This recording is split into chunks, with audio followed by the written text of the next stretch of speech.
Hello ನಮಸ್ತೆ. ನಾನ್ ನಿಮ್ಮ Akshita. Welcome to family vlogs. ಇದು ನಾವು ಊರಿಗೆ ಹೋಗಿದ್ದಾಗ ಕ್ಯಾಪ್ಚರ್ ಮಾಡಿರುವಂತಹ ವಿಡಿಯೋ. ಆಕ್ಚುಲಿ ನಾನು 2-3 ವಿಡಿಯೋ ಆಲ್ರೆಡಿ ಹಾಕಿದ್ದೇನೆ. ಆದ್ರೆ ಕೆಲವೊಂದಷ್ಟು ದಿನ ಕ್ಯಾಪ್ಚರ್ ಮಾಡಿರುವಂತಹ ಸಣ್ಣ ಸಣ್ಣ ಕ್ಲಿಪ್ಗಳನ್ನ ಒಟ್ಟು ಸೇರಿಸಿ ಈ ಒಂದು ಬ್ಲಾಗ್ ಅನ್ನ ಹಾಕ್ತಾ ಇದ್ದೇನೆ. ಇದು ಒಂದು ದಿನ ನಾವು ಬೆಳಗ್ಗೆ ಒಂದು 6 ಗಂಟೆ ಅದಕ್ಕಿಂತ ಮೊದಲೇ ಮನೆಯಿಂದ ಹೊರಡ್ತಾ ಇದ್ದೇವೆ. ಅಂದ್ರೆ ಉಡುಪಿಯಿಂದ ನಾವು ಕಾರ್ಕಳಕ್ಕೆ ಹೋಗ್ತಾ ಇದ್ದೇವೆ. ನಮ್ಮ ಪಪ್ಪಂದು ಕಣ್ಣಿದ್ದು ಪೊರೆ ತೆಗೆಯುವಂತಹ ಸರ್ಜರಿ ಇದೆ. ಸೊ ಅದಕ್ಕೋಸ್ಕರ ಬೆಳಗ್ಗೆ ಬೇಗ ಹೋಗ್ತಾ ಇದ್ದೇವೆ. 7 ಗಂಟೆಗೆ ಅಪಾಯಿಂಟ್ಮೆಂಟ್ ಇತ್ತು. ಹಾಗಾಗಿ ನಾವು ಸ್ವಲ್ಪ ಬೇಗ ಅಂದ್ರೆ 6 ಗಂಟೆಗಿಂತ ಸ್ವಲ್ಪ ಮುಂಚೆನೆ ಹೋಗ್ತಾ ಇದ್ದೇವೆ. ಜರ್ನಿಗೆ ಅಂತ ಹೇಳಿ 1 ಗಂಟೆ ಇಟ್ರುನುವೆ ಒಂದ್ 5-10 ನಿಮಿಷ ಯಾವ್ದಕ್ಕಾದ್ರೂ ಬೇಕಾದ್ರೆ ಅಂತ ಹೇಳಿ ಈ ತರ ಸ್ವಲ್ಪ ಬೇಗ ಹೊರಟಿದ್ದೇವೆ. ಮುಂಚಿನ ದಿನಾನೇ ಏನೋ ಎಲ್ಲ ತಿಂಡಿ ರೆಡಿ ಮಾಡಿ ಇಟ್ಟಿದ್ದೆ. ಸೊ ನೆಕ್ಸ್ಟ್ ಡೇ ಮಾರ್ನಿಂಗ್ ಎದ್ದು ಆರಾಮಾಗಿ ರೆಡಿ ಆಗಿ ಹೋಗಬಹುದು ಅಂತ ಹೇಳಿ. ನಮ್ಗೆ ಬೇಗ ಅಪಾಯಿಂಟ್ಮೆಂಟ್ ಕೂಡ ಇರೋದ್ರಿಂದ ಅಷ್ಟು ಬೇಗ ಯಾವುದೇ ಹೋಟೆಲ್ ಕೂಡ ಓಪನ್ ಆಗಿರೋದಿಲ್ಲ. ಬೆಸ್ಟ್ ಏನಂದ್ರೆ ನಾವು ಮನೆಯಲ್ಲಿಯೇ ತಿಂಡಿ ಮಾಡಿ ಹೋಗೋದು. ಅದಕ್ಕೋಸ್ಕರ ಮನೆಯಲ್ಲೇ ಮುಂಚಿನ ದಿನ ರೆಡಿ ಮಾಡಿ ಇಟ್ಟಿರುವಂತಹ ತಿಂಡಿಯನ್ನ ತಿಂದು ಬೆಳಗ್ಗೆ ಹೊರಟಿದ್ದೇವೆ. ನಾವು ಹೋದಿದ್ದು ಜೂನ್ ಟೈಮ್ ಆಗಿರೋದ್ರಿಂದ ತುಂಬಾ ಮಳೆ ಇತ್ತು. ಆಕ್ಚುಲಿ ಈ ವರ್ಷ ಉಡುಪಿ ಮಂಗಳೂರು ಕಡೆಗೆ ಇನ್ನೂ ಮಳೆ ನಿಂತಿಲ್ಲ. ಅಂದ್ರೆ ಮಳೆಗಾಲದಲ್ಲಿ ಬರುವ ಮಳೆಗಿಂತ ಇನ್ನೂ ಜಾಸ್ತಿನೇ ಬರ್ತಾ ಇದೆ. ಜೂನ್ ಟೈಮ್ ಅಲ್ಲಿ ಕೂಡ ಅಷ್ಟೇ ತುಂಬಾ ಮಳೆ ಇತ್ತು. ನಾವು ಹೋಗುವಾಗ ಮತ್ತೆ ಬರುವಾಗ ಅಂದ್ರೆ ಬೆಂಗಳೂರು ಟು ಉಡುಪಿ, ಉಡುಪಿ ಟು ಬೆಂಗಳೂರು ಬರುವ ದಿನ ಸ್ವಲ್ಪ ಕಡಿಮೆ ಇತ್ತು. ಬೇರೆ ಎಲ್ಲ ದಿನ ಸ್ವಲ್ಪ ಜಾಸ್ತಿನೇ ಇತ್ತು ಮಳೆ. ನಾವಿವತ್ತು ಹೋಗ್ತಿರುವಂತಹ ಟೈಮ್ ಅಲ್ಲಿ ಕೂಡ ಸ್ವಲ್ಪ ಜಾಸ್ತಿ ಇತ್ತು ಮಳೆ. ನಾವು ಬೆಳಗ್ಗೆ ಆರುಷ್ಣನ ಬೇಗ ಎದ್ದೇಳಿಸಿದ್ರಿಂದ ಒಂದು ನಿದ್ದೆ ಕಂಪ್ಲೀಟ್ ಆಗಿರಲಿಲ್ಲ. ಸೊ ಅದನ್ನ ಇವಾಗ ಅವನು ಕಂಪ್ಲೀಟ್ ಮಾಡ್ತಾ ಇದ್ದಾನೆ. ಜರ್ನಿ ಟೈಮಲ್ಲಿ ಅವನು ಸ್ವಲ್ಪ ಜಾಸ್ತಿ ನಿದ್ದೆ ಮಾಡ್ತಾನೆ, ರಿಲ್ಯಾಕ್ಸಿಂಗ್ ಆಗಿ ಇರ್ತಾನೆ. ತಿಂಡಿ ಊಟ ಎಲ್ಲ ಟೈಮಿಗೆ ಕೊಟ್ರೆ ನಿದ್ದೆ ಮಾಡ್ತಾನೆ, ಜಾಸ್ತಿ ಏನು ಕಿರಿಕಿರಿ ಮಾಡೋದಿಲ್ಲ. ಅಂಡ್ ಇನ್ನು ಸರ್ಜರಿ ಬಗ್ಗೆ ಹೇಳೋದಾದ್ರೆ, ನಾವು ಲಾಸ್ಟ್ ಟೈಮ್ ಊರಿಗೆ ಹೋದಾಗ್ಲೇ ಈ ಸರ್ಜರಿ ಬಗ್ಗೆ ಎಲ್ಲ ಕನ್ಫರ್ಮ್ ಮಾಡ್ಕೊಂಡಿದ್ವಿ. ಡಾಕ್ಟರ್ ಹತ್ರ ಒಮ್ಮೆ ಹೋಗಿ ಕನ್ಸಲ್ಟ್ ಆಗಿ ಏನೋ ವಿಚಾರ ಅದೆಲ್ಲ ಮಾತಾಡಿ ಮತ್ತೆ ನಾವು ನೆಕ್ಸ್ಟ್ ಟೈಮ್ ಊರಿಗೆ ಬಂದಾಗ ಸರ್ಜರಿ ಮಾಡ್ಕೊಳ್ತೇವೆ ಅಂತೆಲ್ಲ ಹೇಳಿ ಬಂದಿದ್ವಿ. ಸೊ ಬೆಂಗಳೂರಿಂದಲೇ ಹಾಸ್ಪಿಟ್ಲಿಗೆ ಕಾಲ್ ಮಾಡಿ ನಾವು ಅಪಾಯಿಂಟ್ಮೆಂಟ್ ಎಲ್ಲ ತಗೊಂಡಿದ್ವಿ. ಯಾವ ದಿನಕ್ಕೆ ಯಾವ ಟೈಮಿಗೆ ಎಲ್ಲ ಕನ್ಫರ್ಮ್ ಮಾಡ್ಕೊಂಡಿದ್ವಿ. ಸೊ ಎಲ್ಲ ಪ್ರೀ ಪ್ಲಾನ್ಡ್ ಆಗಿರೋದ್ರಿಂದ ಈ ಸಲ ಹೋದಾಗ ಪ್ರೀ ಅಂದ್ರೆ ನಾವು ಪ್ರಿಯಾರ್ ಆಗಿ ಮಾಡ್ಕೊಳ್ಳುವಂತಹ ಟಾಸ್ಕ್ ಏನು ಇರ್ಲಿಲ್ಲ. ಬಟ್ ಲಾಸ್ಟ್ ಟೈಮ್ ಎಲ್ಲ ನಾವು ಕನ್ಫರ್ಮ್ ಮಾಡ್ಕೊಂಡು ಬಂದಿದ್ವಿ. ಅಂಡ್ ಈ ಸಲ ಏನಂದ್ರೆ ನಾವು ಹೋಗ್ತಾ ಇದ್ದೇವೆ, ಸರ್ಜರಿ ಆಗ್ತದೆ, ಮತ್ತೆ 1-2 ವಾರ ಏನ್ ರೆಸ್ಟ್ ಹೇಳ್ತಾರೆ. ಅದಾದ್ಮೇಲೆ ಮತ್ತೆ ಏನ್ ಚೆಕಪ್ ಇರುತ್ತೆ, ಅದಾದ್ಮೇಲೆ ನಾವು ನಾರ್ಮಲ್ ಆಗಿ ಡೈರೆಕ್ಟ್ ಆಗಿ ಬೆಂಗಳೂರಿಗೆ ಬರಬಹುದು. ಆತರ ಇದು ಕಾರ್ಕಳ ಐ ಫೌಂಡೇಶನ್ ಅಂತ ಇದೆ ನೋಡಿ, ಅದು ನಾವು ಹೋಗಿರುವಂತಹ ಕ್ಲಿನಿಕ್. ಇವರು ಮಂಗಳೂರಲ್ಲಿ ಕೂಡ ಸಿಗ್ತಾರೆ ಡಾಕ್ಟರ್. ನಾವು ಕಾರ್ಕಳದಲ್ಲೇ ಕನ್ಸಲ್ಟ್ ಆಗಿತ್ತು. ನಮ್ಗೆ ಬೇಕಾದ್ರೆ ಮಂಗಳೂರಿಗೆ ಕೂಡ ಬೇಕಾದ್ರೆ ಬನ್ನಿ ಅಂತ ಹೇಳಿದ್ರು. ಬಟ್ ನಮ್ಗೆ ಕಾರ್ಕಳ ಕಂಫರ್ಟೇಬಲ್ ಆಗಿತ್ತು, ಹಾಗಾಗಿ ಕಾರ್ಕಳದಲ್ಲೇ ಓಕೆ ಅಂತ ಹೇಳಿದ್ವಿ. ಸೊ ಇಲ್ಲಿ ಹೆಚ್ಚಾಗಿ ಅವರು ಬೆಳಗಿನ ಟೈಮ್ ಅಲ್ಲಿ ಸರ್ಜರೀಸ್ ಮಾಡೋದ್ರಿಂದ ನಾವು ಬೇಗ ಹೋಗ್ಬೇಕಾಗಿತ್ತು. ನಾವು ಉಡುಪಿಯಲ್ಲಿ ಸ್ಟೇ ಆಗಿರೋದ್ರಿಂದ ಸ್ವಲ್ಪ ಕಷ್ಟ ಆಯ್ತು ನಮ್ಗೆ ಅಷ್ಟೇ. ಜರ್ನಿ ಅಂತ ಹೇಳೋದಾದ್ರೆ ಕಷ್ಟ ಅಂತಲ್ಲ, ಬಟ್ ನಮ್ಗೆ ಸ್ವಲ್ಪ ಜಾಸ್ತಿ ಟೈಮ್ ಬೇಕಾಯ್ತು ಜರ್ನಿಗೆ ಅಂತ ಹೇಳಿ. ಒಂದಿಷ್ಟು ಎಕ್ಸ್ಟ್ರಾ ಟೈಮ್ ಬೇಕಾಯ್ತು ಅಷ್ಟೇ. ಕಣ್ಣಿನ ಪೊರೆ ತೆಗೆಯೋದೇನು ದೊಡ್ಡ ವಿಚಾರ ಅಲ್ಲ, ಚಿಕ್ಕ ಸರ್ಜರಿನೇ. ಆದ್ರೆ ಇದು ನಾರ್ಮಲ್ ಆಗಿ ಏನಾಗುತ್ತೆ, ಸ್ವಲ್ಪ ಏಜ್ ಆದವರಿಗೆನೆ ಬರೋದು. ಮತ್ತೆ ಏನಂದ್ರೆ ಏಜ್ ಆದವರಿಗೆ ಅದು ಸ್ವಲ್ಪ ಕಾಯಿಲೆ, ಇದು ಟ್ಯಾಬ್ಲೆಟ್ಸ್ ಅದು ಇದು ಎಲ್ಲ ಇರುತ್ತಲ್ವಾ. ಸೊ ಆತರ ಇದ್ದಾಗ ಸ್ವಲ್ಪ ನಾವು ಜಾಗ್ರತೆ ಮಾಡ್ಕೊಳ್ಬೇಕಾಗ್ತದೆ. ಶುಗರ್ ಏನು ಇಲ್ಲದಿದ್ರು ನಮ್ಮ ಪಪ್ಪನಿಗೆ ಕೆಲವೊಂದಿಷ್ಟು ಟ್ಯಾಬ್ಲೆಟ್ಸ್ ಇವೆ. ಸೊ ನಾವು 2-3 ಡಾಕ್ಟರ್ಸ್ ಅನ್ನ ಕನ್ಸಲ್ಟ್ ಆಗಿದ್ವಿ ಇದಕ್ಕಿಂತ ಮೊದಲು ಕೂಡ ಸಜೆಷನ್ಸ್ ಎಲ್ಲ ಕೇಳೋದಕ್ಕೆ. ಯಾಕಂದ್ರೆ ಸುಮ್ನೆ ರಿಸ್ಕ್ ತಗೊಳ್ಳೋದಕ್ಕಿಂತ ನಮ್ಗೆ 2-3 ಡಾಕ್ಟರ್ ಹತ್ರ ಸಜೆಷನ್ ಕೇಳಿ ನಮ್ಗೆ ಯಾವ್ದು ಕಂಫರ್ಟೇಬಲ್ ಅಂಡ್ ನಮ್ಗೆ ಒಂದು ಕಾನ್ಫಿಡೆನ್ಸ್ ಬರುತ್ತಲ್ವಾ, ಸೊ ಅಲ್ಲಿಗೆ ಹೋಗೋದು ಬೆಸ್ಟ್ ಅನ್ನೋದು ನಮ್ಮದೊಂದು ಒಪಿನಿಯನ್. ಸೊ ನಾವು ಯಾವುದೇ ಒಂದು ವಿಚಾರದಲ್ಲಿ ಹಾಗೆ ಚೂಸ್ ಮಾಡ್ತೇವೆ. ಏನಾದ್ರೂ ಹುಷಾರಿಲ್ಲ ಸ್ವಲ್ಪ ಅಂದ್ರೆ ಈ ತರ ಸರ್ಜರಿ ಅದು ಇದು ಎಲ್ಲ ಹೋಗುವಾಗ 1-2-3 ಡಾಕ್ಟರ್ ಅನ್ನ ಕನ್ಸಲ್ಟ್ ಆಗಿ ಒಂದ್ ಸ್ವಲ್ಪ ಸಜೆಷನ್ ತಗೊಂಡು ಅದಾದ್ಮೇಲೆ ನಮ್ಗೆ ಯಾರ ಮೇಲೆ ಸ್ವಲ್ಪ ಕಾನ್ಫಿಡೆನ್ಸ್ ಬರುತ್ತೆ, ಸೊ ಅವರೊಟ್ಟಿಗೆ ನಾವು ಮೂವ್ ಆಗೋದಕ್ಕೆ ಇಷ್ಟ ಪಡ್ತೇವೆ. ಸೊ ಇಲ್ಲಿ ಪಪ್ಪನಿಗೆ ಕೆಲವೊಂದು ಟ್ಯಾಬ್ಲೆಟ್ಸ್ ಅನ್ನ ಸ್ಟಾಪ್ ಮಾಡ್ಬೇಕಿತ್ತು. ಏನಂದ್ರೆ ಪೊರೆ ಬಂದಿತ್ತಂತ ಹೇಳಿ ನಮ್ಗೆ ಸ್ವಲ್ಪ ಲಾಂಗ್ ಬ್ಯಾಕ್ ಇಂದ ಗೊತ್ತುಂಟು. ಆದ್ರೆ ಕೆಲವೊಂದು ಟ್ಯಾಬ್ಲೆಟ್ಸ್ ಅನ್ನ ಸ್ಟಾಪ್ ಮಾಡ್ಬೇಕಿತ್ತು. ಅಂಡ್ ಅದ್ರ ಮಧ್ಯದಲ್ಲಿ ಬೇರೆ ಸ್ವಲ್ಪ ಟ್ಯಾಬ್ಲೆಟ್ಸ್ ನಾವು ಇನ್ಕ್ಲೂಡ್ ಮಾಡ್ಬೇಕಾಗಿ ಬಂತು, ಅದನ್ನ ಕೂಡ ಸ್ಟಾಪ್ ಮಾಡ್ಬೇಕಿತ್ತು. ಹಾಗೆ ಹೀಗೆ ಅಂತ ಹೇಳಿ ಸುಮಾರಷ್ಟು ದಿನ ಕಳೆದಾದ್ಮೇಲೆ ಇವತ್ತು ಈ ಒಂದು ಪೊರೆ ತೆಗಿಯೋದಕ್ಕೆ ಕಾಲ ಕೂಡಿ ಬಂದಿದೆ. ಒಂದು ಕಣ್ಣಿದ್ ಮಾತ್ರ ತೆಗಿಯೋದು ಒನ್ ಟೈಮ್ಗೆ, ಮತ್ತೆ ನಾವು ಇನ್ನೊಂದು ಕಣ್ಣಿದು ತೆಗಿಬೇಕು ಅಂದ್ರೆ ಒಂದು 6 ತಿಂಗಳ ಆದ್ಮೇಲೆ, ಅದೆಲ್ಲ ಹೇಳ್ತಾರೆ, ಅವರೇ ಗೈಡ್ ಮಾಡ್ತಾರೆ. ಇನ್ನು ನಮ್ಮ ಚಿಕ್ಕಪ್ಪ ಕೂಡ ಬಂದಿದ್ರು. ಅಲ್ಲಿ ಕ್ಲಿನಿಕ್ಗೆ ನಾವಿಲ್ಲಿ ಹೋಗಿದ್ವಿ ಅಲ್ಲಿಗೆ. ಚಿಕ್ಕಪ್ಪ ಸಿಕ್ಕಿದಾಗ ನಂದೇನಾದ್ರೂ ಒಂದಷ್ಟು ಮಾತಾಡೋದು ಇದ್ದೇ ಇರುತ್ತೆ. ಅದೊಂಥರ ಅಭ್ಯಾಸ, ಚಿಕ್ಕ ವಯಸ್ಸಿಂದ ಒಂದಷ್ಟು ಇನ್ಫಾರ್ಮೇಶನ್ ಇರುತ್ತೆ ನಮ್ಮ ಹತ್ರ, ಅದನ್ನ ಅವ್ರ ಹತ್ರ ಶೇರ್ ಮಾಡೋದು ಮಾಡೋದು ಮಾಡೋದು ಗಾಸಿಪ್ಸ್ ಅಂತ ಹೇಳ್ತೇವಲ್ವಾ, ಆ ತರ ಏನಾದ್ರೂ ಇದ್ರೆ ಅವ್ರ ಜೊತೆ ಮಾತಾಡಿದ್ರೆ ನನ್ಗೆ ಖುಷಿ ಆಗತ್ತೆ. ಅದು ನನ್ನ ಎಕ್ಸ್ಪ್ರೆಷನ್ ನೋಡಿದ್ರೇನೆ ಗೊತ್ತಾಗಬಹುದು ನಿಮ್ಗೆ, ಅಂದ್ರೆ ಬೇರೆ ಯಾರಿಗೂ ಕೇಳ್ಬಾರ್ದು ಆ ತರ ಮಾತಾಡ್ತೇನೆ ನಾನು ಅವ್ರ ಹತ್ರ ಮಾತಾಡುವಾಗ. ಅಂಡ್ ಸರ್ಜರಿ ಆದ್ಮೇಲೆ ನಾವಿವಾಗ ಹೊರಟಿದ್ದೇವೆ ಹಾಸ್ಪಿಟಲ್ ಇಂದ. ತಿಂಡಿ ತಿನ್ಬೇಕು ಅಂತ ಹೇಳಿ ಅಲ್ಲೇ ಒಂದು ಹತ್ರದಲ್ಲೇ ಹೋಟೆಲ್ ಇತ್ತು, ಅಲ್ಲಿಗೆ ಹೋಗಿದ್ದೇವೆ. ಅಲ್ಲಿಗೆ ರೀಚ್ ಆದ ತಕ್ಷಣ ಅಮ್ಮನಿಗೊಂದು ಕಾಲ್ ಮಾಡಿ ಅಪ್ಡೇಟ್ ಕೊಡೋದು ನಮ್ಮದು ಕೆಲ್ಸ. ಸೊ ನಮ್ದು ಸರ್ಜರಿ ಎಲ್ಲ ಆಯ್ತು, ಅದಾಯ್ತು ಇದಾಯ್ತು, ಇನ್ನು ನಾವು ತಿಂಡಿ ತಿನ್ಲಿಕ್ಕೆ ಬಂದಿದ್ದೇವೆ, ಇನ್ನು ತಿಂಡಿ ತಿಂತೇವೆ, ಅದು ಇದು ಅಪ್ಡೇಟ್ ಮಾಡಿ ಮತ್ತೆ ಫೋನ್ ಕಟ್ ಮಾಡಿ ತಿಂಡಿ ತಿನ್ನುವಂತಹ ಕಾರ್ಯಕ್ರಮ ಶುರು ಮಾಡ್ಕೊಂಡಿದ್ದೇವೆ. ನಾವೇನಾದ್ರೂ ತಿಂಡಿ ಆರ್ಡರ್ ಮಾಡ್ಲಿಕ್ಕೆ ಹೋದಾಗ ನಮ್ಮ ಆರುಷ್ಟಿ ಅದು ಬೇಕು ಇದು ಬೇಕು ಎಲ್ಲವೂ ಬೇಕು ಅನ್ನುವಂತಹ ಒಂದು ಫೀಲಿಂಗ್ ಹೋಟೆಲ್ಗೆ ಹೋದಾಗ. ಯಾಕಂದ್ರೆ ನಾವು ಹೋಗೋದು ತುಂಬಾ ಅಪರೂಪ, ಸೊ ಅವನಿಗೆ ಅಷ್ಟೊಂದು ಎಕ್ಸೈಟ್ಮೆಂಟ್ ಇರುತ್ತೆ.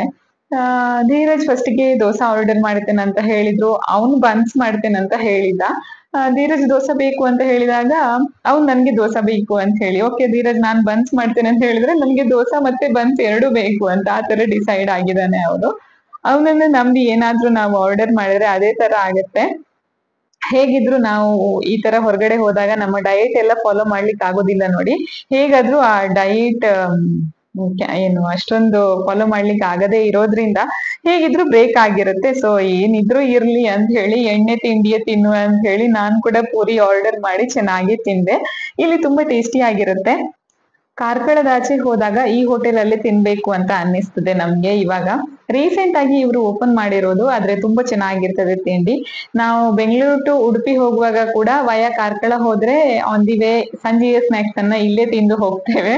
ಅಂಡ್ ಕಾರ್ಕಳಕ್ಕೆ ಏನಕ್ಕಾದ್ರೂ ಹೋಗಿದ್ರೆ ಮಧ್ಯಾಹ್ನದ ಊಟ ಅಥವಾ ಈ ತರ ತಿಂಡಿ ಟೈಮ್ ಅಲ್ಲಿ ಏನಾದ್ರೂ ಅಲ್ಲಿ ಹತ್ರದಲ್ಲಿ ಹೋಗಿದ್ರೆ ಇಲ್ಲೇ ತಿಂದು ಬರ್ತೇವೆ.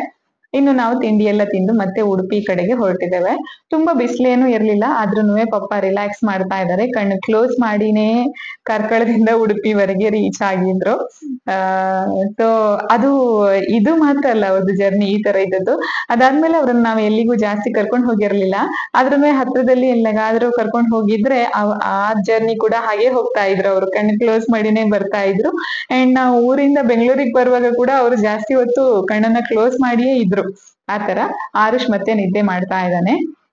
ನಾವು ಉಡುಪಿ ರೀಚ್ ಆದ್ವಿ. ತಿಮ್ಮಪ್ಪ ಹೋಟೆಲ್ ನೀವು ಅಲ್ಲಿ ಇಲ್ಲಿ ಕೇಳಿಯೇ ಇರ್ತೀರಿ, ಅದಾದ್ಮೇಲೆನೆ ಹೋಗ್ಬೇಕು ನಮ್ ಮನೆಗೆ. ಸೊ ಅದನ್ನ ಕ್ರಾಸ್ ಮಾಡಿ ಹೋಗ್ತಾ ಇದಾವೆ. ಆಕ್ಚುಲಿ ಅವರು ಬೇರೆ ಹೋಟೆಲ್ ಕಟ್ಟಿದ್ದಾರೆ ಪಕ್ಕನೆ, ಆದ್ರೆ ಅಲ್ಲಿ ರೋಡ್ ಅಗಲ ಆಗೋದ್ರಿಂದ ಅವ್ರದ್ದು ಹೋಟೆಲ್ ಕೂಡ ರೋಡಿಗೆ ಹೋಗಿತ್ತು, ಹಾಗಾಗಿ ಅವರು ಸ್ವಲ್ಪ ಬೇರೆ ಹೋಟೆಲ್ ಅನ್ನ ಕಟ್ಟಿದ್ದಾರೆ. ತುಂಬಾ ಚೆನ್ನಾಗಿ ಮಾಡಿದ್ದಾರೆ ಇವಾಗ ರೀಸೆಂಟ್ ಆಗಿ ಹೇಳೋದಾದ್ರೆ. ಮತ್ತೆ ಮನೆಗ್ ಬಂದು ಪಾಪ ರೆಸ್ಟ್ ಮಾಡ್ತಾ ಇದ್ದಾರೆ. ಕಣ್ಣಲ್ಲಿ ಸ್ವಲ್ಪ ನೀರೆಲ್ಲ ಬರುತ್ತೆ, ಅದನ್ನ ಸ್ವಲ್ಪ ಮೆಲ್ಲ ಒರೆಸ್ಬೇಕು ಅಂತೆಲ್ಲ ಹೇಳಿದ್ರು. ಅಂಡ್ ನಾನು ಬೆಳಗ್ಗೆ ಹೋಗುವಾಗ ತಗೊಂಡು ಹೋಗಿರುವಂತಹ ಬ್ಯಾಗ್ ಅನ್ನೆಲ್ಲ ಕ್ಲೀನ್ ಮಾಡ್ತಾ ಇದ್ದಾನೆ. ಒಂದು ಎಕ್ಸ್ಟ್ರಾ ಸೆಟ್ ಬಟ್ಟೆ ಆರುಷ್ಗೆ ಮತ್ತೆ ಪಪ್ಪನಿಗೆ ಇಬ್ರಿಗೂ ತಗೊಂಡು ಹೋಗಿದ್ದೆ. ಮಕ್ಳಿಗೆ ಬೇಕಾಗತ್ತೆ. ಅಂಡ್ ಅಷ್ಟೇ ಮುಖ್ಯ ದೊಡ್ಡವರಿಗೆ ಕೂಡ, ಅಂದ್ರೆ ಸೀನಿಯರ್ ಸಿಟಿಸನ್ ಯಾರಾದ್ರೂ ಇದ್ರೆ ಅವ್ರನ್ನ ಹಾಸ್ಪಿಟ್ಲಿಗೆಲ್ಲ ಕರ್ಕೊಂಡು ಹೋಗುವಾಗ ನಾವು ಒಂದು ಎಕ್ಸ್ಟ್ರಾ ಸೆಟ್ ಬಟ್ಟೆಯನ್ನ ತಗೊಂಡ್ ಹೋದ್ರೆ ತುಂಬಾ ಸೇಫ್, ಅದು ಅಗತ್ಯ ಬೀಳುತ್ತೆ. ಅಂಡ್ ಇಲ್ಲಿ ಬಟ್ಟೆ ವಾಷಿಂಗ್ ಮಿಷಿನ್ಗೆ ಹಾಕಿದ್ದೆ. ಮನೆಗ್ ಬಂದ್ಮೇಲೆ ಸ್ನಾನ ಎಲ್ಲ ಮಾಡಿ ಅದನ್ನ ಇಲ್ಲಿ ಒಣ ಹಾಕ್ತಾ ಇದ್ದಾನೆ. ನಾವು ಬೆಂಗಳೂರಲ್ಲಿ ಇರ್ಲಿ ಊರಲ್ಲಿ ಇರ್ಲಿ ಈ ಒಂದು ಕೆಲ್ಸ ನಮ್ ಪಪ್ಪಂದಾಗಿರುತ್ತೆ. ನಾನು ವಾಷಿಂಗ್ ಮೆಷಿನ್ಗೆ ಹಾಕಿದ್ರುನುವೆ ಮೆಷಿನ್ ಇಂದ ತೆಗೆದು ಡ್ರೈ ಅಂದ್ರೆ ಒಣಗೋದಕ್ಕೆ ಹಾಕೋದು, ಅದಾದ್ಮೇಲೆ ಅದನ್ನೆಲ್ಲ ಮಡ್ಚಿ ಅವರವರ ಬಟ್ಟೆಯನ್ನ ಅವರವರ ಜಾಗದಲ್ಲಿ ಇಡೋದು ಕೆಲ್ಸ ನಮ್ ಪಪ್ಪಂದು. ಬಟ್ ಇವಾಗ ಇನ್ನೊಂದ್ ಸ್ವಲ್ಪ ದಿನ ನಾನೇ ಮಾಡ್ಬೇಕು ಇದನ್ನ.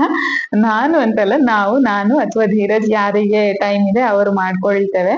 ಸೊ ಇವತ್ತು ನಾನಿಲ್ಲಿ ಮಾಡ್ತಾ ಇದ್ದೇನೆ. ಹೊರಗಡೆ ಹೋಗಿ ಬಂದ್ಮೇಲೆ ನಮ್ದೆಲ್ಲ ಬಟ್ಟೆಯನ್ನ ವಾಶ್ ಮಾಡ್ಲಿಕ್ಕೆ ಹಾಕಿ ಅದನ್ನೆಲ್ಲ ಒಣಗ್ಲಿಕ್ಕೆ ಹಾಕಿ, ಅದಾದ್ಮೇಲೆ ಸಂಜೆಯ ಟೈಮ್ ಅಲ್ಲಿ ನಮ್ಮ ಆರುಷ್ ಮತ್ತೆ ಕ್ಷಿತಿದ್ದು ಪ್ಲೇ ಟೈಮ್ ನಡೀತಾ ಇದೆ ಇಲ್ಲಿ. ಇದು ಒಂದು ಪಜಲ್ ತುಂಬಾ ಒಳ್ಳೇದು ಮಕ್ಕಳಿಗೆ. ಬೇರೆ ಬೇರೆ ತರ ಸೆಟ್ ಬರುತ್ತೆ, 3 ವರ್ಷದ ಮೇಲಿನ ಮಕ್ಕಳಿಗೆ, 5 ವರ್ಷದ ಮೇಲಿನ ಮಕ್ಕಳಿಗೆ, ಆತರ. ಸೊ ಈ ಸೆಟ್ ಅಲ್ಲಿ 35 ಪೀಸ್ ಇದೆ ಒಂದು ಪಜಲ್ ಅಲ್ಲಿ. ಒಂದು ಬಾಕ್ಸ್ ಅಲ್ಲಿ 4 ಪಜಲ್ ಇದೆ, ಅಂದ್ರೆ 35x4 ಅಷ್ಟು ಪೀಸಸ್ ಇವೆ. ನಾವ್ 2 ತಗೊಂಡ್ ಹೋಗಿದ್ವಿ ಊರಿಗೆ ಹೋಗುವಾಗ. ಹೇಗಿದ್ರು ಅವ್ರಿಗೆ ಈ ತರದ್ ಇಷ್ಟ ಆಗುತ್ತೆ ಅಂತ ಹೇಳಿ. ಸೊ ಅವರಿಬ್ರು ಆಟ ಆಡ್ತಾ ಇದ್ದಾರೆ. ಮಕ್ಳಿಗೆ ಏನಂದ್ರೆ ಅವ್ರು ಒಂದು ಕಡೆ ಕುತ್ಕೊಂಡು ಆಟ ಆಡ್ಬೇಕು, ಅವ್ರದ್ದು ಕಾನ್ಸಂಟ್ರೇಷನ್ ಇಂಪ್ರೂವ್ ಆಗ್ಬೇಕು, ಅವ್ರದ್ದು ಸ್ಕಿಲ್ ಇಂಪ್ರೂವ್ ಆಗ್ಬೇಕು ಅಂತ ಇದ್ರೆ ನಾವ್ ಈ ತರದ್ ಏನಾದ್ರು ಟಾಯ್ಸ್ ಅನ್ನ ತೆಗೆದು ಕೊಡೋದು ತುಂಬಾ ಮುಖ್ಯ ಆಗತ್ತೆ. ಅಂಡ್ ಇನ್ನೊಂದ್ ಏನಂದ್ರೆ ಅವ್ರಿಗೆ ನಾವು ತಗೊಂಡ್ ಹೋಗಿ ಕೊಟ್ಟಾಗ ಅವ್ರಿಗೆ ಗೊತ್ತಿರೋದಿಲ್ಲ ಹೇಗೆ ಆಟ ಆಡೋದು, ಏನ್ ಮಾಡೋದು, ಅದು ಇದು ಎಲ್ಲ ಗೊತ್ತಿರೋದಿಲ್ಲ. ಸೊ ನಾವು ಕಂಪಲ್ಸರಿ ಅವ್ರನ್ನ ಗೈಡ್ ಮಾಡ್ಬೇಕಾಗ್ತದೆ.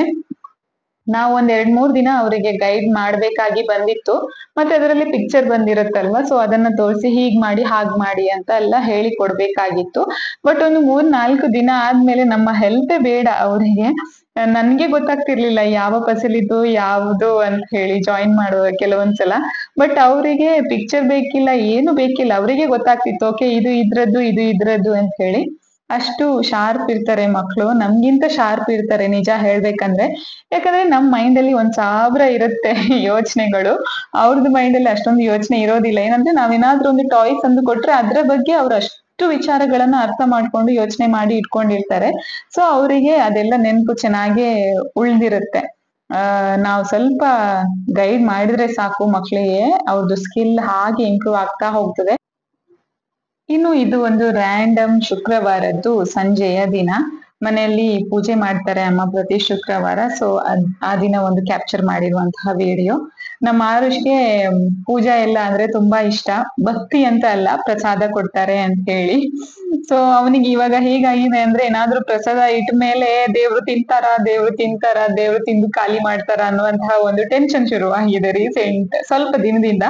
ಇವಾಗ ಅವನಿಗೆ ಗೊತ್ತಾಗಿದೆ ಓಕೆ ನಾವು ದೇವ್ರಿಗೆ ಏನಾದ್ರೂ ಇಟ್ರೆ ಅವರು ಫಿಸಿಕಲಿ ಅದನ್ನ ತಿನ್ನೋದಿಲ್ಲ ಅಂತ ಹೇಳಿ ಗೊತ್ತಾಗಿದೆ, ಅರ್ಥ ಮಾಡ್ಕೊಂಡಿದ್ದಾನೆ. ಹಾಗೆ ಸ್ವಲ್ಪ ಸಮಾಧಾನವಾಗಿ ಇರ್ತಾನೆ.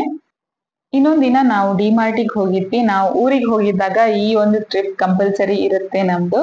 ಸೊ ಏನಾದ್ರೂ ಮನೆಗ್ ಬೇಕಾಗಿರುವಂತಹ ವಸ್ತುಗಳು ಅಥವಾ ನಮ್ಗೆ ಬೇಕಾಗಿರುವಂತಹ ವಸ್ತುಗಳು ಏನಾದ್ರೂ ಇದ್ರೆ ಅದನ್ನೊಮ್ಮೆ ಪರ್ಚೇಸ್ ಮಾಡ್ಲಿಕ್ಕೆ ಅಂತ ಹೇಳಿ ಡಿಮಾರ್ಟಿಗೆ ಹೋಗ್ತೀವಿ. ಏನು ಇಲ್ಲ ಅಂತ ಇದ್ರೆ ಆರುಷ್ಗೆ ಅಥವಾ ಕ್ಷಿತಿಗೆ ಏನಾದ್ರೂ ಟಾಯ್ಸ್ ತಗೊಳೋದಕ್ಕಾದ್ರೂ ಆಗ್ತದೆ ಅಂತ ಹೇಳಿ ಈ ತರ ಹೋಗಿರ್ತೀವಿ. ಜಾಸ್ತಿ ಏನು ಪರ್ಚೇಸ್ ಮಾಡೋದಿಲ್ಲ. ಮತ್ತೆ ಸಿಕ್ಕಿದ್ದನ್ನೆಲ್ಲ ತಗೊಂಡು ಬರುವಂತಹ ಬುದ್ಧಿ ಕೂಡ ನನ್ಗೆ ಇಲ್ಲ. ಅಂದ್ರೆ ಕೆಲವರಿಗೆ ಒಂದ್ ಇರುತ್ತಲ್ವಾ, ಓಕೆ ಇದು ಒಂದ್ ಚೆನ್ನಾಗಿದೆ ಇದನ್ನೊಂದು ಪರ್ಚೇಸ್ ಮಾಡುವ, ಅದು ಒಂದ್ ಇರುತ್ತೆ ಅದನ್ನೊಂದು ಪರ್ಚೇಸ್ ಮಾಡುವ ಅಂತ ಹೇಳಿ. ಆ ತರದ್ದು ಬುದ್ಧಿ ಇವಾಗ ನನ್ಗೆ ನಿಜವಾಗಿಯೂ ಇಲ್ಲ. ಮೊದ್ಲೊಂದು ಇತ್ತು, ಏನು ನನ್ಗೆ ಅಷ್ಟೊಂದು ಐಡಿಯಾ ಇಲ್ಲ. ಬಟ್ ನಾನ್ ಸುಮ್ನೆ ಎಲ್ಲ ಆತರ ವೇಸ್ಟ್ ಮಾಡೋದಿಲ್ಲ. ನಿಜವಾಗಿಯೂ ಅಗತ್ಯ ಇದ್ರೆ ಮಾತ್ರ ಪರ್ಚೇಸ್ ಮಾಡ್ತೇನೆ. ಮತ್ತೆ ಅದ್ ಏನಾಗಿದ್ರುನುವೆ, ಬಟ್ಟೆ ಆಗಿರಬಹುದು ಅಥವಾ ಮನೆಗೆ ಬೇಕಾಗಿರುವಂತಹ ವಸ್ತು ಆಗಿರಬಹುದು, ಏನಾದ್ರೂನುವೆ ಅಗತ್ಯ ಇದೆ ಮತ್ತೆ ಅದು ಏನದು ಆ ಪ್ರೈಸ್ಗೆ ಆ ಕ್ವಾಲಿಟಿಗೆ ಅದೆಲ್ಲ ಮ್ಯಾಚ್ ಆಗ್ತದೆ ಅಂತ ಇದ್ರೆ ಮಾತ್ರ ಪರ್ಚೇಸ್ ಮಾಡ್ತೇನೆ. ಕೆಲವೊಂದ್ಸಲ ಅಪ್ಪಿತಪ್ಪಿ ಮಿಸ್ಟೇಕ್ ಆಗ್ತದೆ, ಅಂದ್ರೆ ನಾವು ಒಳ್ಳೇದಿರುತ್ತೆ ಅಂತ ಹೇಳಿ ಪರ್ಚೇಸ್ ಮಾಡ್ತೇವೆ, ಮತ್ತೆ ಅದು ಅಷ್ಟೊಂದು ಬಾಳಿಕೆ ಬರೋದಿಲ್ಲ, ಆ ತರ ಎಲ್ಲ ಇರುತ್ತೆ. ಬಟ್ ಬೇಕು ಬೇಡ ಅಂತ ಇರೋದನ್ನೆಲ್ಲ ಪರ್ಚೇಸ್ ಮಾಡಿ ರಾಶಿ ಮಾಡಿ ತಂದು ಹಾಕೋದಿಲ್ಲ ಸುಮ್ನೆ. ಬಟ್ ಹೋದಾಗ ಒಂದು ನೋಡಿ ಕಣ್ ತಂಪ್ ಮಾಡ್ಕೊಂಡು ಬರ್ತೇನೆ. ಏನಾದ್ರೂ ಇದ್ರೆ ಎಲ್ಲ ಚೆಕ್ ಮಾಡಿ ಹೇಗೆ ಏನು ಅದೆಲ್ಲ ನೋಡ್ಕೊಂಡು ಅರ್ಥ ಮಾಡ್ಕೊಂಡು ಬರ್ತೇನೆ ಅಷ್ಟೇ.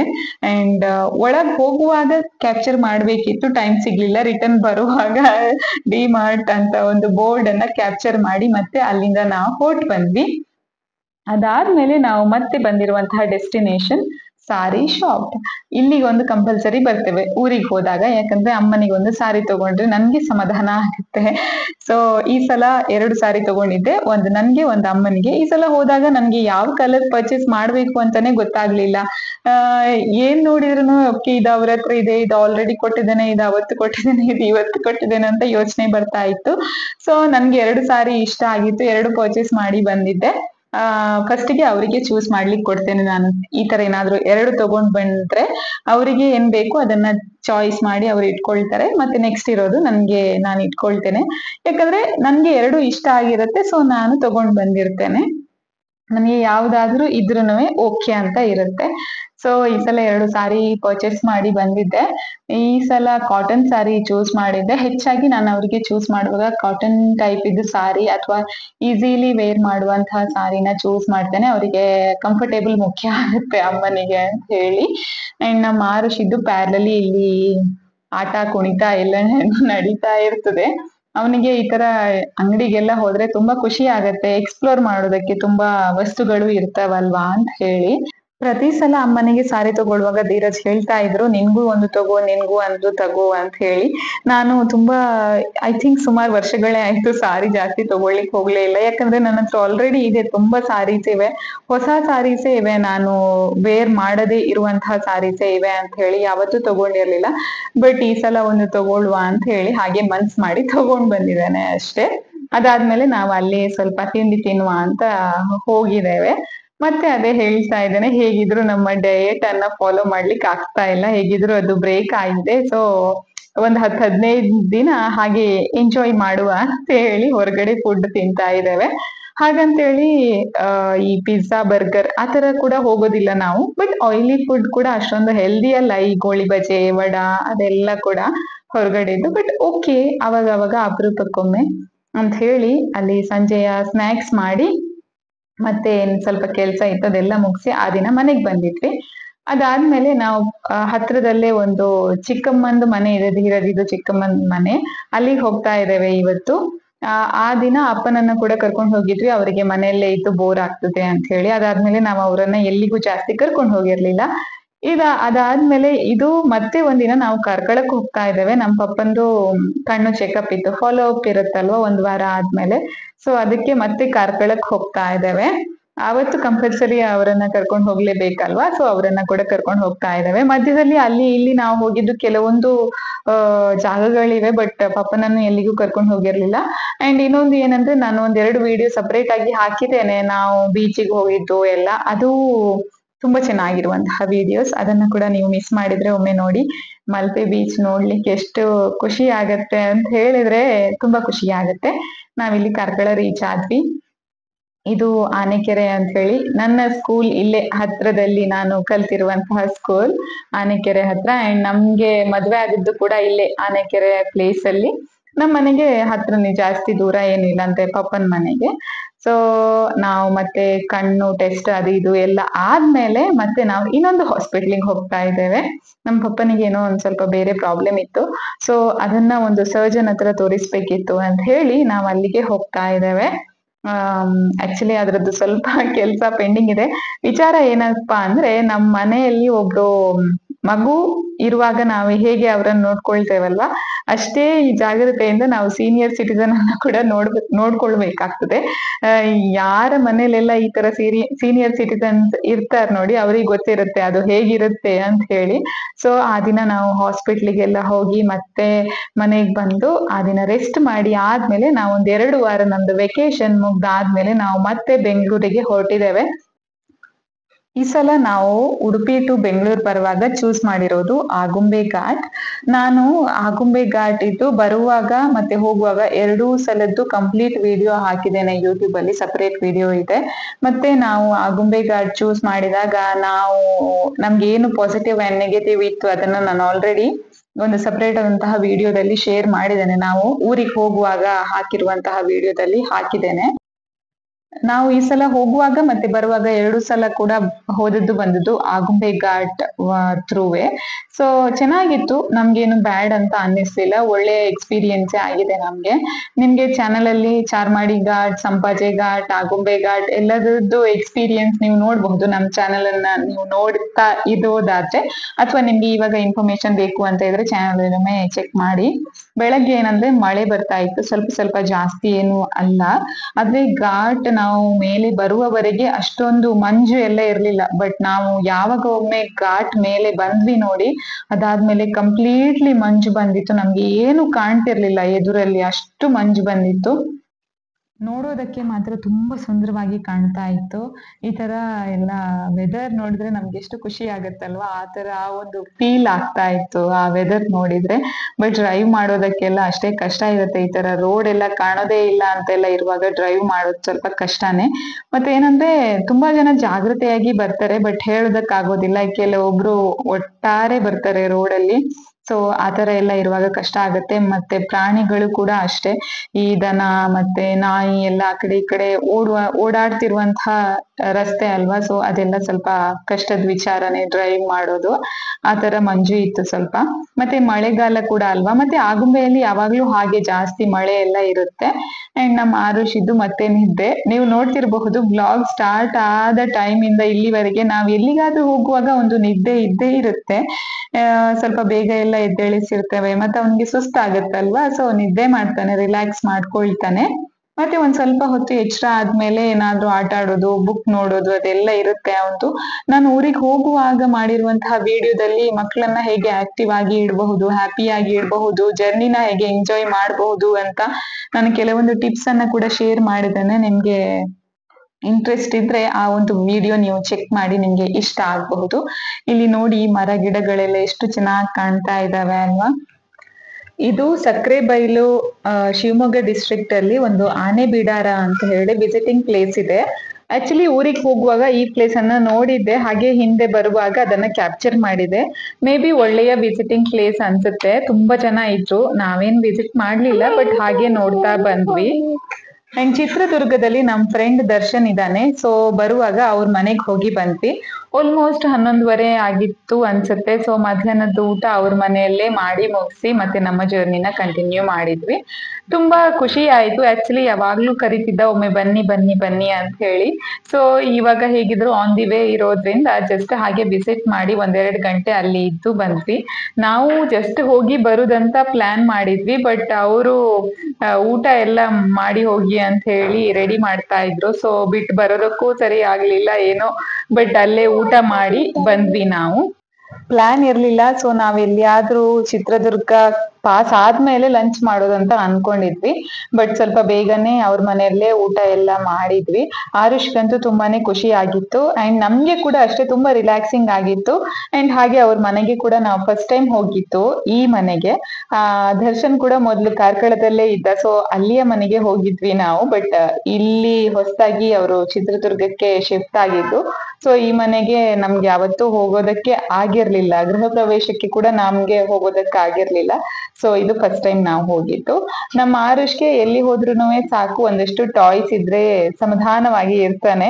ಅಂಡ್ ಲಾಂಗ್ ಜರ್ನಿ ಇರುವಾಗ ಏನಾಗುತ್ತೆ, ಮಕ್ಳಿಗೆ ವಿಶೇಷವಾಗಿ ಸುಸ್ತಾಗಿರ್ತದೆ ಒಂದೇ ಕಡೆ ಕುತ್ಕೊಂಡು ಕಾರ್ ಒಳಗೆ ಇದ್ದು. ಸೊ ಈ ತರ ಸ್ವಲ್ಪ ಓಪನ್ ಸ್ಪೇಸ್ ಸಿಕ್ಕಿದಾಗ ಅವರಿಗೆ ತುಂಬಾ ರಿಲ್ಯಾಕ್ಸಿಂಗ್ ಅಂತ ಅನ್ನಿಸ್ತದೆ. ಅಂಡ್ ಅದೇ ನಮ್ಮ ಪಪ್ಪನಿಗೆ ಕೂಡ ಜರ್ನಿ ಟೈಮ್ ಅಲ್ಲಿ ಸುಸ್ತಾಗಿರುತ್ತಲ್ವಾ ಒಂದೇ ಕಡೆ ಕುತ್ಕೊಂಡು, ಈ ತರ ಸ್ವಲ್ಪ ರೆಸ್ಟ್ ಸಿಕ್ಕಿದ್ರೆ ಚೆನ್ನಾಗಿರ್ತದೆ. ಅಂಡ್ ನನಗೆ ಮತ್ತೆ ಧೀರಜ್ಗೆ ಕೂಡ ಹಾಗೆ ತುಂಬಾ ಖುಷಿ ಆಯ್ತು. ಎಷ್ಟಂದ್ರೂನುವೆ ನಮ್ ಫ್ರೆಂಡ್ಸ್ ಅನ್ನ ಮೀಟ್ ಮಾಡೋದಂದ್ರೆ ನಮ್ಗೆ ಯಾವಾಗ್ಲೂ ಖುಷಿನೇ ಅಲ್ವಾ. ಸೊ ರುಚಿ ರುಚಿಯಾದ ಅಡುಗೆ ಇತ್ತು, ನಾವೆಲ್ಲ ಊಟ ಮಾಡಿ ಮತ್ತೆ ಆರುಷ್ಗೆ ಕೂಡ ಸ್ವಲ್ಪ ಊಟ ಕೊಟ್ಟೆ. ಅವನ್ ಮಾತ್ರ ತುಂಬಾ ನಾಟಕ ಮಾಡ್ತಿದ್ದ. ಮನೆಯಲ್ಲಿ ಆದ್ರೆ ಕುತ್ಕೊಂಡು ಎಷ್ಟು ಚೆನ್ನಾಗಿ ಊಟ ಮಾಡ್ತಾನೆ, ಆದ್ರೆ ಹೊರಗಡೆ ಹೋದಾಗ ಅವನಿಗೆ ಅದು ಇದು ನೋಡಿ, ಅದು ಇದು ಮುಟ್ಟಿ ಟೆಸ್ಟ್ ಮಾಡಿ ಅದೇ ಮುಗಿದಿರುವುದಿಲ್ಲ. ಹಾಗಾಗಿ ಅವನದು ತುಂಬಾ ಡ್ರಾಮಾ ಶುರು ಆಗುತ್ತೆ ಹೊರಗಡೆ ಹೋದಾಗ. ಆ ಚೇರಿಂದ ಅವನನ್ನ ಎತ್ತೋದಕ್ಕೆ ಕೂಡ ನಮ್ಗೆ ಆಗ್ತಿರ್ಲಿಲ್ಲ, ಅಷ್ಟು ಡ್ರಾಮಾ ಮಾಡ್ತಿದ್ದ. ಸೊ ವಿಶೇಷವಾದಂತಹ ಊಟ ಆಯ್ತು, ತುಂಬಾ ಖುಷಿ ಆಯ್ತು. ಎಷ್ಟಂದ್ರೂ ಫ್ರೆಂಡ್ಸ್ ಮನೆಗೆ ಹೋದಾಗ ಖುಷಿ ಆಗುತ್ತಲ್ವಾ. ಅಂಡ್ ನಮ್ಮ ದರ್ಶನ್ ಅವ್ರ ತೋಟದಲ್ಲಿ ಬೆಳೆದಿರುವಂತಹ ಬಾಳೆಹಣ್ಣಿದೆ, ಸ್ವಲ್ಪ ತಗೊಂಡೋಗಿ ಅದು ಇದು ಎಲ್ಲ ತೋರಿಸಿದ್ದ. ನಮ್ಗೆ ಏನು ಬೇಡ, ಆಲ್ರೆಡಿ ಕಾರಲ್ಲಿ ಕೂಡ ತುಂಬಾ ಫುಲ್ ಆಗಿದೆ ಲಗೇಜ್, ಏನು ಬೇಡ ಅಂತ ಹೇಳಿ ಹಾಗೆ ಇದ್ದದ್ದನ್ನೆಲ್ಲ ಸ್ವಲ್ಪ ತಿಂದು ಮುಗಿಸಿ ಬಂದ್ವಿ. ಅಂಡ್ ತುಂಬಾ ಚೆನ್ನಾಗಿತ್ತು ಈ ಒಂದು ನಮ್ಗೆ ವಿಸಿಟ್. ನೆಕ್ಸ್ಟ್ ಅವ್ರ ಮನೆಗೆ ಅಂತಾನೆ ಒಂದು ಹೋಗೋದು ಪ್ಲಾನ್ ಮಾಡ್ಬೇಕು ಅಂತ ಹೇಳಿ ಅನ್ಕೊಂಡಿದ್ದೇವೆ. ಇದು ಕೂಡ ಪ್ಲಾನ್ ಅದೆಷ್ಟೋ ದಿನದಿಂದ ನಡೀತಾ ಇದೆ, ಬಟ್ ಯಾವತ್ತೂ ಸಕ್ಸಸ್ ಆಗ್ಲೇ ಇಲ್ಲ. ಅವರೇ ತುಂಬಾ ಬಾರಿ ನಮ್ಮ ಮನೆಗೆ ಬಂದಿದ್ದಾರೆ, ಆದ್ರೆ ನಾವು ಯಾವತ್ತೂ ಹೋಗಿಯೇ ಇಲ್ಲ ಅವ್ರ ಮನೆಗೆ, ಅಥವಾ ಡೈರೆಕ್ಟ್ ಆಗಿ ಚಿತ್ರದುರ್ಗಕ್ಕೆ ಅಂತ ಹೋದಿದ್ದು ಇಲ್ಲ. ಸೊ ಅದೊಂದು ಪ್ಲಾನ್ ಇದೆ, ನೋಡ್ಬೇಕು ಯಾವಾಗ ಸಕ್ಸಸ್ ಆಗ್ತದೆ ಅಂತ ಹೇಳಿ. ಹಾಗೆ ಶ್ರೇಯಾಂಕ ಮತ್ತೆ ಆರುಷ್ ಒಂದ್ ಸ್ವಲ್ಪ ಹೊತ್ತು ಆಟ ಆಡ್ತಾ ಇದ್ರು. ಶ್ರೇಯಾಂಕ ಸ್ವಲ್ಪ ಫ್ರೀ ಆಗಿ ಆಟ ಆಡುವ ಹೊತ್ತಿಗೆ ನಾವಿನ್ನೂ ಹೊರಡುವಂತಹ ಟೈಮ್ ಆಗಿತ್ತು. 1-2 ಗಂಟೆ ಇದ್ದದ್ದು ಅಷ್ಟೇ, ಅದಕ್ಕಿಂತ ಜಾಸ್ತಿ ಟೈಮ್ ನಮ್ಗೆ ಸಿಕ್ಕಿರ್ಲಿಲ್ಲ.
ಹೀಗೆ ನಮ್ದು ಮಧ್ಯಾಹ್ನದ ಊಟ ಆದ್ಮೇಲೆ ನಾವು ಮತ್ತೆ ನಮ್ ಜರ್ನಿನ ಕಂಟಿನ್ಯೂ ಮಾಡಿದ್ವಿ. ನಮ್ಗೆ ಮಧ್ಯದಲ್ಲಿ ಸುಮಾರಷ್ಟು ಹೊತ್ತು ರೆಸ್ಟ್ ಸಿಕ್ಕಿರೋದ್ರಿಂದ ಜಾಸ್ತಿ ಸುಸ್ತಾಗಿರ್ಲಿಲ್ಲ ಈ ಸಲದ್ದು ಜರ್ನಿ. ನಾವು ಹೊಸಕೋಟೆ ರೂಟ್ ಯೂಸ್ ಮಾಡಿರೋದ್ರಿಂದ ನಮ್ಗೆ ಬೆಂಗಳೂರಿಗೆ ಬಂದ್ಮೇಲೆ ಸಿಗುವಂತಹ ಟ್ರಾಫಿಕ್ ಕೂಡ ತುಂಬಾನೇ ಕಡಿಮೆ ಆಗಿತ್ತು. ಸೊ ಜಾಸ್ತಿ ಸುಸ್ತಾಗಿರ್ಲಿಲ್ಲ ಅಂಡ್ ಆನ್ ಟೈಮ್ ಕೂಡ ರೀಚ್ ಆದ್ವಿ ನಾವು. ನಮ್ಮದೊಂದು ಆಲ್ಮೋಸ್ಟ್ 15 ದಿನದ್ದು ವಿಡಿಯೋ ಕ್ಲಿಪ್ ಅನ್ನ ಈ ಒಂದು 28 ನಿಮಿಷದಲ್ಲಿ ನಾನು ನಿಮ್ಗೆ ತೋರಿಸಿದ್ದೇನೆ. ಇದನ್ ಬಿಟ್ಟು ಒಂದೆರಡು ಬೇರೆ ವಿಡಿಯೋಸ್ ಕೂಡ ಇದೆ. ಅಂದ್ರೆ ನಾವು ಹೋದದ್ದು ಬಂದದ್ದೆಲ್ಲ ಸ್ವಲ್ಪ ವಿಚಾರಗಳದ್ದು ಬೇರೆ ಸಪರೇಟ್ ಆಗಿ ಹಾಕಿರುವಂತಹ ವಿಡಿಯೋಸ್ ಕೂಡ ಇವೆ. ಸೊ ಅದನ್ನ ಕೂಡ ನಿಮ್ಗೆ ಇಂಟ್ರೆಸ್ಟ್ ಇದ್ರೆ ಒಮ್ಮೆ ಚೆಕ್ ಮಾಡಿ. ಹಾಗೆ ಈ ಒಂದು ಬ್ಲಾಗ್ ಇಷ್ಟ ಆದ್ರೆ ಈ ವಿಡಿಯೋನ ಲೈಕ್ ಮಾಡಿ. ಹಾಗೆ ಕೊನೆ ತನಕ ನೋಡಿದಕ್ಕೆ ಥ್ಯಾಂಕ್ ಯು.